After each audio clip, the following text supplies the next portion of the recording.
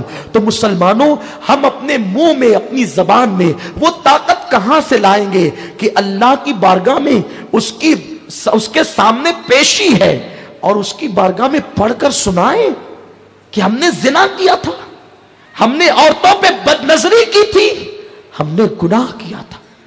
سوچو تو صحیح، اس دن کو سوچو، کون سا وہ دن ہوگا. صرف تفسیر سے ایک بات عرض کروں کہ قیامت میں اللہ اگر کسی نبی سے بھی پوچھ لینا سوال، جو معصوم ہے، انبیاء سب کے سب معصوم ہیں، نبی کبھی گناہ نہیں کرتے، لیکن تفاسیر میں آیا ہے کہ اللہ قیامت کے دن حضرت عیسیٰ سے پوچھے گا ایک سوال، صرف ایک سوال. اللہ جانتا ہے، لیکن قوم کو بتانے کے لیے، کلیئر کرنے کے لیے اللہ حضرت عیسیٰ سے پوچھے گا، عیسیٰ کیا تو نے اپنے بعد اپنی قوم کو یہ کہا تھا کہ میرے بعد مجھے اور میری ماں کو خدا بنا لینا؟ ایک سوال اللہ کرے گا. حالانکہ اللہ نے خود سورہ آل عمران میں، سورہ مائدہ میں، سورہ مریم میں جگہ جگہ بیان فرمایا کہ عیسیٰ اس الزام سے پاک، اللہ نے خود اس کی تردید کی، اس الزام کی. لیکن قیامت میں عیسائیوں کی رسوائی کے لیے، جنہوں نے حضرت عیسیٰ کی پوجا اور عبادت کی، ان کی رسوائی کے لیے اللہ پوچھے گا کہ عیسیٰ کیا تو نے اپنے بعد اپنی قوم کو وصیت کی تھی، ابھارا تھا کہ مجھے اور میری ماں کو خدا بنا لو؟ حضرت عیسیٰ بھی جانتے کہ یہ الزام ہے، سارے انبیاء جانتے، پوری قوم جانتی ہے، قرآن نے اعلان کیا ہے. لیکن اللہ جب سوال کرے گا تو اس سوال کی ہیبت سے، حدیث پاک میں آتا ہے عیسیٰ علیہ السلام پر اللہ کا ایسا خوف طاری ہوگا کہ عیسیٰ علیہ السلام کے ہر بال سے، روحے روحے سے خون کی فوارے نکلنے لگے گی. خون کی فوارے، ایک الزام ہے عیسیٰ پر، اس الزام کے بارے میں اللہ پوچھے گا تو خوف خدا کی وجہ سے روحے روحے سے خون کی فوارے نکلے گی. جن لوگوں نے زنا کا الزام نہیں، زنا کیا ہوگا، جنہوں نے شراب پیا ہوگا، جن لوگوں نے عورتوں پہ بد نظری کی ہوگی. ہر آدمی اپنے آپ کو بہتر جانتا ہے وہ کون ہے، وہ کیا ہے. سفید کپڑے اور قیمتی کپڑے، داڑھیوں کی تراش خراش اور ظاہر کو بہتر بنانے سے کوئی بہتر نہیں ہو جاتا. یہ جو دل کے اندر کتا بیٹھا ہے گناہ کا، اس کتے کو جب تک نہ نکالو، اس پاپ کے کتے کو نہ نکالو، کنویں کے اندر کتا گر جائے، پانی کتنا بھی نکالو گے کنواں صاف نہیں ہوگا. اسی طرح اس دل کے اندر جو پاپ کا کتا بیٹھا ہے، ہر وقت جیسے بلی کی نیت چھچڑے میں ہوتی ہے، ہم تیار رہتے ہیں کہ گناہ کا کوئی موقع ہاتھ سے نہیں جانا چاہیے. پکنک کے موقع پر، اس کے موقع پر، اس کے موقع پر گناہ کرتے ہیں. آخر بتاؤ تو اتنے گناہوں کا جواب رب کی بارگاہ میں کیسے دو گے؟ اللہ کو کیا جواب دو گے جہاں انبیاء کی زبان پہ نفسی نفسی ہوگی سوائے سجدۃ الانبیاء کے؟ وہاں ہم اپنے جرائم کا اللہ اکبر قبول کیسے کریں گے؟ ان جرائم کو، اس کا اقرار کیسے کریں گے؟ اس لیے اس دن کو یاد کر کے سچی توبہ کر لو تاکہ آج کی رات ہماری زندگی میں انقلاب کی رات بن جائے. تو کفل نے جب اس لڑکی کو کہا میری خواہش پوری کر، لڑکی نے تھر تھرا کر کے کہا میرا اللہ تجھے دیکھ رہا ہے، مجھے بھی دیکھ رہا ہے، میں کیا جواب دوں گی؟ اپنے منہ میں وہ طاقت کہاں سے لاؤں گی کہ اللہ سے کہوں کہ میں نے زنا کیا؟ اس پر بھی کپ کپی تارے ہو گئے، دل سے بات نکلی دل میں اتر گئی. اس نے کہا یہ پیسے بھی لے کے جا اور نکل یہاں سے، جا آج تجھ پر کوئی مواخذہ نہیں، پیسے بھی لے جا. اور لڑکی گئی اور موت کا فرشتہ گھر میں آ گیا اور کفل کی روح نکل گئی، اس کا انتقال ہو گیا. جب اس کو موت آئی، جنگل کی آگ کی طرح پورے علاقے میں بات پھیل گئی، کفل کا انتقال ہو گیا، کفل کا انتقال ہو گیا، مر گیا. وہ کچھ الفاظ کی تبدیلی کے ساتھ ترمذی شریف میں بھی حدیث آئی ہے.